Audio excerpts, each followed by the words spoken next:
কখনো ভেবেছ রাত 2টা বাজে, পুরো স্টেশন খালি, সিগন্যাল গ্রিন, পাতা একদম ঠিকঠাক, তবুও যে ট্রেন এই রাস্তা দিয়ে গিয়েছিল সে কখনো তার গন্তব্যে পৌঁছায়নি।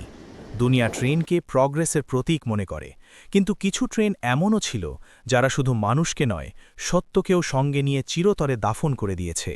কোথাও একটা টানেলের ভিতরে শ্বাস বন্ধ হয়ে গেছে, কোথাও পুরো ট্রেন হাওয়ায় উড়ে গেছে কোনো সতর্কতা ছাড়াই, আর কোথাও রেকর্ড অনুযায়ী ট্রেন বেরোয়নি, তবুও লোকে তাকে যেতে দেখেছে। Italy, Germany, Bharat, America, Australia আর সোভিয়েত ইউনিয়ন, আলাদা আলাদা দেশ, আলাদা আলাদা বছর, কিন্তু গল্প একই। অফিসিয়াল রিপোর্ট অসম্পূর্ণ, সাক্ষীরা চুপ, আর সরকার ফাইল বন্ধ করে দিয়েছে। কিছু দুর্ঘটনার টেকনিক্যাল ফেইলিয়ার বলে ভুলিয়ে দেওয়া হয়েছে, কিছুকে যুদ্ধের দুর্ঘটনা বলে চাপা দেওয়া হয়েছে, আর কিছু এমন যে সেগুলো নিয়ে কথা বলাই নিষিদ্ধ ছিল, কারণ সত্য বেরোলে প্যানিক ছড়িয়ে পড়ত। আজকের এই ভিডিওতে আমরা কথা বলবো 5টা এমন ট্রেন দুর্ঘটনার, যেগুলো শুধু দুর্ঘটনা ছিল না, এগুলো ছিল আরও কিছু, যা আজ পর্যন্ত দুনিয়ার কাছ থেকে লুকিয়ে রাখা হয়েছে। বন্ধুরা, ভিডিও শুরু করার আগে যদি এখনও আমাদের এই চ্যানেল সাবস্ক্রাইব না করে থাকো, তাহলে অবশ্যই সাবস্ক্রাইব করে ফেলো, কারণ তোমার একটা সাবস্ক্রাইব আমাদের অনেক মোটিভেশন দেয়, আর আমরা তোমাদের জন্য এমন আরও ভিডিও বানাতে থাকব। চলো তাহলে ভিডিও শুরু করি। Number 1, বলভানো train disaster, 1944। 1944 সালের ইটালি, পুরো দেশ দ্বিতীয় বিশ্বযুদ্ধের আগুনে জ্বলছিল। শহরে ক্ষুধা, গ্রামে অন্ধকার, আর সর্বত্র ভয়ের পরিবেশ। ঠিক এই সময় ইটালির দক্ষিণের পাহাড়ের মাঝে একটা ছোট গ্রাম ছিল, বলভানো। এই জায়গা দুনিয়ার মানচিত্রে খুব বড় ছিল না, কিন্তু এক রাতে এটাকে ইতিহাসের সবচেয়ে ভয়ঙ্কর রেল দুর্ঘটনার তালিকায় ঢুকিয়ে দিয়েছে। সেই রাতে একটা ফ্রেইট ট্রেন বলভানোর কাছ দিয়ে যাবার কথা ছিল। এই ট্রেন আসলে মাল বহনের জন্য তৈরি, কিন্তু যুদ্ধের কারণে মানুষ বাধ্য হয়ে পড়েছিল। গরিব মানুষ, মহিলা, বাচ্চা, বুড়ো সবাই এই ট্রেনে লুকিয়ে লুকিয়ে উঠে পড়েছিল। কেউ গ্রামের জন্য আটা নিয়ে যাচ্ছিল, কেউ কাঠ, কেউ শুধু বেঁচে থাকার আশা। অনুমান করা হয়েছে যে 5,000-এর বেশি মানুষ এই ট্রেনের বগিতে ছিল, টিকিট ছাড়া, নিরাপত্তা ছাড়া, কোনো রেকর্ড ছাড়া। ট্রেন যেই আর্মি টানেলের কাছে পৌঁছালো, আবহাওয়া হঠাৎ বদলে গেল। বৃষ্টি পড়ছিল, হাওয়া ভারী হয়ে গিয়েছিল, আর কয়লায় চলা ইঞ্জিন চড়াইয়ে কষ্ট পাচ্ছিল। টানেল পাহাড়ের মাঝে গভীর আর লম্বা ছিল, যেখানে হাওয়া বেরোনো প্রায় অসম্ভব। ট্রেন ধীরে ধীরে টানেলের ভিতর ঢুকে গেল, আর সেখানেই তার ভাগ্য লেখা হয়ে গেল। ইঞ্জিন হঠাৎ পাওয়ার হারাতে লাগল, চাকা পিছলে যাচ্ছিল, ট্রেন টানেলের মাঝখানেই থেমে গেল। ড্রাইভার ইঞ্জিনকে ফুল পাওয়ারে চালানোর চেষ্টা করল, কিন্তু এতে আরও একটা ভয়ঙ্কর জিনিস হলো। ইঞ্জিন থেকে বেরোনো কার্বন মনোক্সাইড গ্যাস টানেলের ভিতর জমতে লাগল। এই গ্যাসের না রং আছে, না গন্ধ, আর না তাৎক্ষণিক ব্যথা দেয়। মানুষদের বোঝার সুযোগই পেল না। বগির ভিতর মানুষ বসে রইল, কেউ ক্লান্ত হয়ে ঘুমিয়ে পড়ল, কেউ বাচ্চাদের বুকে জড়িয়ে রেখেছিল। ধীরে ধীরে তাদের শ্বাস ভারী হতে লাগল, মাথা অবশ হয়ে গেল, আর তারপর নীরবতা। না চিৎকার, না দৌড়ানো, না ভয়। মৃত্যু একদম শান্তভাবে এলো। পরের সকালে যখন আরেকটা ট্রেন সিগন্যাল ফেলিয়ার দেখল, তখনই অথরিটিদের সন্দেহ হলো। রেস্কিউ টিম যখন টানেলের ভিতর গেল, তখন তাদের পা থেমে গেল। ভিতরের দৃশ্য যে কোনো দুঃস্বপ্নের চেয়ে ভয়ঙ্কর ছিল। বগিতে মানুষ নিজের জায়গায় মরে পড়েছিল, কেউ কেউ একে অপরের ওপর ঝুঁকেছিল, যেন ঘুমের মধ্যে। বাচ্চারা মায়ের কোলে, কারো মুখে ব্যথা নেই, শুধু একটা অদ্ভুত শান্তি। অফিসিয়াল রেকর্ডে বলা হয়েছে কার্বন মনোক্সাইড পয়জনিংয়ে মৃত্যু হয়েছে, কিন্তু এই দুর্ঘটনার পর অনেক প্রশ্ন উঠতে লাগল। ট্রেনে এত গ্যাস এত তাড়াতাড়ি কিভাবে ভরল? ইঞ্জিন আর ব্রেকে কোনো বড় টেকনিক্যাল সমস্যা কেন পাওয়া গেল না? আর সবচেয়ে বড় কথা, সরকার এই ঘটনাকে এত তাড়াতাড়ি বন্ধ করে দিল কেন? কিছু ইতিহাসবিদ মনে করেন এই ট্রেনে শুধু সাধারণ মানুষ ছিল না, যুদ্ধের সময় সিক্রেট মিলিটারি সাপ্লাই, কেমিক্যাল বা ফুয়েলও পরিবহন হচ্ছিল, যার কথা কখনো অফিসিয়ালি বলা হয়নি। যদি এটা সত্যি হয়, তাহলে গ্যাস শুধু কয়লার নয়, আরও কিছুরও হতে পারে। বলভানো ট্রেন ডিজাস্টার শুধু একটা দুর্ঘটনা ছিল না, এটা এমন একটা ট্র্যাজেডি ছিল যেখানে মানুষদের মরার অনুভূতিও হয়নি। একটা ট্রেন, একটা টানেল, আর 500টা জীবন, যারা কোনো শব্দ ছাড়াই ইতিহাসে সমাহিত হয়ে গেল। নম্বর 2, জুগজভাং ট্রেন অদৃশ্য হওয়া, 1907। 1907 সালের জার্মানি। রেলওয়ে তখন নতুন প্রযুক্তি ছিল, আর মানুষ ট্রেনকে আধুনিক দুনিয়ার সবচেয়ে বড় অলৌকিক মনে করত। সেই সময় একটা ছোট রেল রুট ছিল যেটা ঘন জঙ্গল আর পাহাড়ি এলাকা দিয়ে যেত। এই রুটে চলা একটা ট্রেনের নাম ছিল জুগজভাং। এটা কোনো স্পেশাল ট্রেন ছিল না, শুধু রোজকার মতো চলা একটা সাধারণ প্যাসেঞ্জার ট্রেন। কিন্তু একদিন এই ট্রেন ইতিহাসের সবচেয়ে বড় প্রশ্ন হয়ে দাঁড়ালো। সেই দিন জুগজভাং ট্রেন তার নির্ধারিত সময়ে স্টেশন থেকে বেরিয়েছিল। ইঞ্জিন ঠিক ছিল, ড্রাইভার অভিজ্ঞ ছিল, আবহাওয়া একদম পরিষ্কার। স্টেশন মাস্টার গ্রিন সিগন্যাল দিয়েছিল, আর ট্রেন ধীরে ধীরে চোখের আড়ালে চলে গেল। পরের স্টেশন মাত্র কয়েক কিলোমিটার দূরে ছিল, কিন্তু যখন নির্ধারিত সময়ে ট্রেন সেখানে পৌঁছালো না, তখন প্রথমে কেউ খুব একটা গুরুত্ব দিল না। সবাই ভাবল ছোটখাটো ডিলে হয়েছে। কিন্তু ঘন্টা কেটে গেল, তারপর পুরো রাত কেটে গেল, আর জুগজভাং ট্রেনের কোনো খোঁজ পাওয়া গেল না। রেলওয়ে অফিসাররা তৎক্ষণাৎ অ্যালার্ট জারি করল। ট্র্যাক চেক করা হলো, সিগন্যাল দেখা হলো, জাংশনের গার্ডদের জিজ্ঞাসা করা হলো। আশ্চর্যের ব্যাপার, রেল ট্র্যাকে কোথাও দুর্ঘটনার চিহ্ন পাওয়া গেল না। না ডিরেলমেন্ট, না বিস্ফোরণ, না রক্ত, না ধাতুর টুকরো। যেন ট্রেন কখনো সেখানে ছিলই না। সার্চ টিম জঙ্গলের ভিতর গেল, পাহাড়ের নিচে, টানেলের কাছে, নদীর ধারে, সব জায়গায়। কিন্তু কিছু লোক বলেছিল সেই দিন তারা একটা তীব্র শব্দ শুনেছে, যেন হাওয়া জোরে ফেটে গেছে। কেউ কেউ বলেছে ট্রেন যাওয়ার সময় হঠাৎ হাওয়া ঠান্ডা হয়ে গিয়েছিল। কিন্তু এসব কথা রেকর্ডের অংশ হয়নি।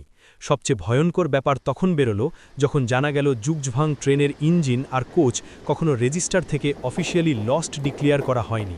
সরকারি ফাইলে এই ট্রেনের বিস্তারিত তথ্য আধখানা। প্যাসেঞ্জার লিস্টও কখনো পাবলিক করা হয়নি।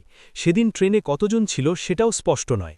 কিছু রেলওয়ে ইতিহাসবিদ মনে করেন সেই রুটের কাছে একটা পুরনো টানেল ছিল, যার স্ট্রাকচার অস্থির ছিল। হয়তো পুরো ট্রেন মাটির নিচে ঢুকে গিয়েছিল। কিন্তু যদি তাই হতো, তাহলে ট্র্যাকে কোনো না কোনো চিহ্ন পাওয়া যেত, মাটি ফেটে যেত, কিছু তো প্রমাণ থাকত যা কখনো পাওয়া যায়নি। আজও সেই রুটে রাতের বেলা যখন ট্রেন যায়, কিছু ড্রাইভার বলে তাদের রেডিও হঠাৎ ক্র্যাক করতে থাকে। কখনো কখনো ব্যাকগ্রাউন্ডে পুরনো হুইসেলের আওয়াজ শোনা যায়, অথচ সামনে কোনো ট্রেন থাকে না। জুগজভাং ট্রেন শুধু অদৃশ্য হয়নি, সে জার্মানির রেল ইতিহাসের সবচেয়ে বড় অমীমাংসিত রহস্য হয়ে রয়েছে। একটা পুরো ট্রেন যাত্রীসহ, যা কখনো পাওয়া যায়নি, কখনো অফিসিয়ালি স্বীকৃতও হয়নি। নম্বর ৩, কেদারনাথ রেল রুট রহস্য। উত্তরাখণ্ডের পাহাড়ে কেদারনাথ শুধু একটা তীর্থস্থান নয়, এটা এমন একটা জায়গা যেখানে প্রকৃতি আর রহস্য একসঙ্গে চলে।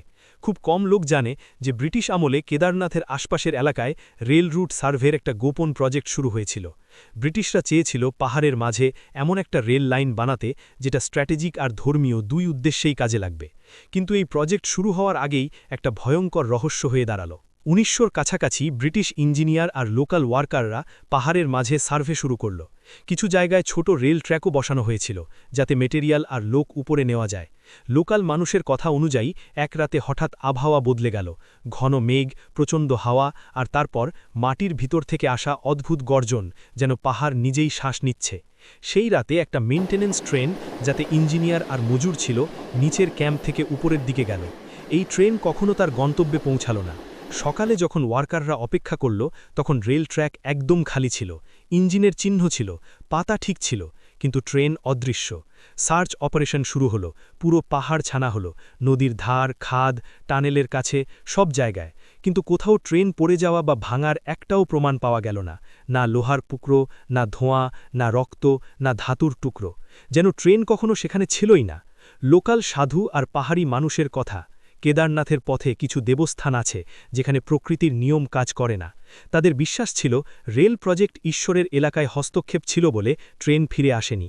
অনেকে বলেছে সেই রাতে তারা দূরের পাহাড়ের মাঝে রেলের সিটি শুনেছে, কিন্তু আওয়াজ উপর থেকে নয়, মাটির নিচ থেকে আসছিল। আজও কেদারনাথের আশেপাশের জঙ্গল আর পাহাড়ি পথে কিছু পুরনো রেলের লোহার টুকরো পাওয়া যায়। লোকাল লোক বলে রাতের বেলা কখনো কখনো পাহাড়ের মাঝে ট্রেন চলার মতো কম্পন অনুভূত হয়, অথচ সেখানে আজ পর্যন্ত কোনো রেল লাইন বানানো হয়নি। নম্বর ৪, স্যালের্নো ঘোস্ট ট্রেন, ইতালি। ইতালির দক্ষিণে একটা শহর আছে স্যালের্নো, যেখানে রেলওয়ের এমন একটা রহস্য লুকিয়ে আছে যা আজ পর্যন্ত পুরোপুরি বোঝা যায়নি। এই গল্প শুধু একটা দুর্ঘটনার নয়, একটা ট্রেন হঠাৎ অদৃশ্য হয়ে যাওয়া আর তারপর শুরু হওয়া অদ্ভুত ঘটনার। এই ঘটনাকে আজ স্যালের্নো ঘোস্ট ট্রেন নামে জানা যায়। ১৯৪০-এর দশকে স্যালের্নো একটা গুরুত্বপূর্ণ রেল জাংশন ছিল, বিশেষ করে দ্বিতীয় বিশ্বযুদ্ধের সময়। এক রাতে লেট নাইট অপারেশনে একটা কার্গো ট্রেন স্যালের্নো থেকে বেরিয়ে কাছাকাছি টানেলের দিকে গেল। ট্রেনে মিলিটারি সাপ্লাই আর কিছু গোপন বাক্স ছিল। সবকিছু নর্মাল ছিল, সিগন্যাল গ্রিন, আবহাওয়া পরিষ্কার, ইঞ্জিন একদম ঠিক।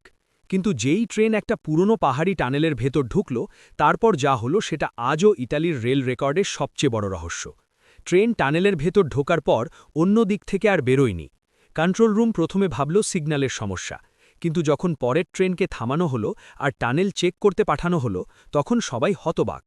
টানেল একদম খালি, না ইঞ্জিন, না বগি, না ক্র্যাশের চিহ্ন। পাতা একদম সোজা, যেন কিছুই হয়নি। এই ঘটনার কয়েক মাস পর লোকাল লোকেরা রাতের বেলা আরেকটা অদ্ভুত জিনিস লক্ষ্য করতে শুরু করল। তারা বলে রাত 1টা থেকে 3টের মধ্যে সেই পরিত্যক্ত টানেলের কাছে ট্রেন চলার আওয়াজ আসে। পাতা কাঁপে, ইঞ্জিনের হালকা গর্জন, আর কখনো কখনো সিটির মতো শব্দ। কিন্তু সেখানে কোনো ট্রেন থাকে না। রেল অথরিটি ধীরে ধীরে এই টানেলের ব্যবহার কমিয়ে দিল। কয়েক বছর পর এটাকে অফিসিয়ালি অনিরাপদ ঘোষণা করে বন্ধ করে দেওয়া হলো। এই ঘটনার সঙ্গে যুক্ত অনেক ফাইল যুদ্ধকালীন গোপনীয়তার নামে ক্লাসিফাইড করে দেওয়া হয়েছে, যার ফলে সত্য কখনো বাইরে আসেনি। আজও স্যালের্নোর কিছু রেলওয়ে কর্মী মনে করেন সেই ট্রেন সময়ের মধ্যে আটকে গিয়েছিল, না পুরোপুরি অতীতে, না বর্তমানে। তাই সে মাঝে মাঝে আওয়াজের রূপে ফিরে আসে, কিন্তু দেখা যায় না। নম্বর 5, সেন্ট লুইস ট্রেন বিস্ফোরণ 1972। 1972 সাল, আমেরিকার শহর সেন্ট লুইস। এমন একটা শহর যেখান থেকে প্রতিদিন হাজার হাজার ফ্রেইট ট্রেন যাতায়াত করত। তাদের মধ্যে একটা ছিল একটা কার্গো ট্রেন, যেটা রাতের বেলা ইন্ডাস্ট্রিয়াল এরিয়া থেকে বেরিয়ে শহরের বাইরের দিকে যাচ্ছিল। অফিসিয়াল রেকর্ড অনুযায়ী ট্রেন শুধু ইন্ডাস্ট্রিয়াল মেটেরিয়াল নিয়ে যাচ্ছিল। কিন্তু সেই রাতে যা হলো সেটা পুরো শহরকে কাঁপিয়ে দিল। রাত প্রায় 2 বাজে, কোনো সতর্কতা ছাড়াই ট্রেনের মাঝের কয়েকটা বগিতে ভয়ঙ্কর বিস্ফোরণ হলো। বিস্ফোরণ এত জোরালো ছিল যে আশপাশের বিল্ডিংয়ের কাঁচ ভেঙে গেল, মাটি কেঁপে উঠল, আর আকাশে আগুনের একটা বড় গোলাকার উঠে গেল। লোকেরা ভাবল যেন কোনো বোমা ফেটেছে। ফায়ার ব্রিগেড আর পুলিশ যখন ঘটনাস্থলে পৌঁছালো, তখন দেখল কয়েকটা বগি পুরোপুরে গলে গেছে। আগুন এত তীব্র ছিল যে সাধারণ পানি দিয়ে নেভানো যাচ্ছিল না। আগুন নিয়ন্ত্রণে আনতে কয়েক ঘন্টা লাগল। কিন্তু আসল ভয় তখন শুরু হলো যখন কিছু ফায়ার ফাইটার আর রেস্কিউ কর্মী হঠাৎ মাথা ঘোরা, বমি আর শ্বাস নিতে কষ্ট পেতে লাগল। হাসপাতালে ভর্তি হওয়া কিছু লোকের লক্ষণ সাধারণ বিস্ফোরণের আঘাতের মতো ছিল না। ডাক্তাররা বিভ্রান্ত হয়ে গেল। কিছু লোকের চামড়া পোড়ার বদলে কেমিক্যাল রিঅ্যাকশনের মতো দেখাচ্ছিল, যেন তারা কোনো বিষাক্ত গ্যাসের সংস্পর্শে এসেছে। এই পয়েন্টে একটা বড় প্রশ্ন উঠল, ট্রেনে আসলে কি ছিল? সরকার প্রথমে বলল এটা শুধু একটা আন্তর্জাতিক দুর্ঘটনা, কিন্তু যখন মিডিয়া তদন্ত শুরু করল, তখন কিছু চাঞ্চল্যকর তথ্য বেরিয়ে এলো। ট্রেনের কার্গো ডকুমেন্ট অসম্পূর্ণ ছিল, কিছু পেজ হারিয়ে গিয়েছিল, আর কিছু বগির নম্বর বিস্ফোরণের পর রেলওয়ে রেকর্ড থেকে ডিলিট করে দেওয়া হয়েছিল। কিছু হুইসেল ব্লোয়ার পরে দাবি করেছে যে ট্রেনে হ্যাজার্ডাস কেমিক্যাল ওয়েপেনের টেস্ট মেটেরিয়াল বা এক্সপেরিমেন্টাল বায়োলজিক্যাল সাবস্টেন্স ছিল, যা ভুল করে রিয়্যাক্ট করেছে। এটা কোল্ড ওয়ারের সময় ছিল, আর আমেরিকা গোপন এক্সপেরিমেন্টের জন্য বিখ্যাত ছিল। সবচেয়ে অদ্ভুত ব্যাপার, বিস্ফোরণের পরের এলাকায় বছরের পর বছর স্বাভাবিকভাবে গাছপালা বাড়েনি। মাটির স্যাম্পলে অস্বাভাবিক কেমিক্যাল ট্রেস পাওয়া গিয়েছে, কিন্তু রিপোর্ট কখনো পুরোপুরি পাবলিক করা হয়নি। লোকাল লোকেরা বলেছে বিস্ফোরণের পর কয়েক মাস ধরে সেই রেল লাইনের কাছে অদ্ভুত ধাতব গন্ধ আসত, আর রাতের বেলা কিছু লোকের চোখ জ্বালা করত আর শ্বাস নিতে কষ্ট হতো, কোনো দৃশ্যমান কারণ ছাড়াই। আজও সেন্ট লুইস ট্রেন বিস্ফোরণকে অফিসিয়ালি একটা কার্গো দুর্ঘটনা বলা হয়, কিন্তু যে ফাইলগুলো এখনও সিল করা আছে, যে কার্গো কখনো অফিসিয়ালি প্রকাশ করা হয়নি, আর যে লক্ষণ রেস্কিউ কর্মীরা দেখেছে, সবকিছু এটা ইঙ্গিত করে যে এটা শুধু একটা বিস্ফোরণ ছিল না, এটা একটা রহস্য ছিল যা পাতার ওপরেই সমাহিত করে দেওয়া হয়েছে।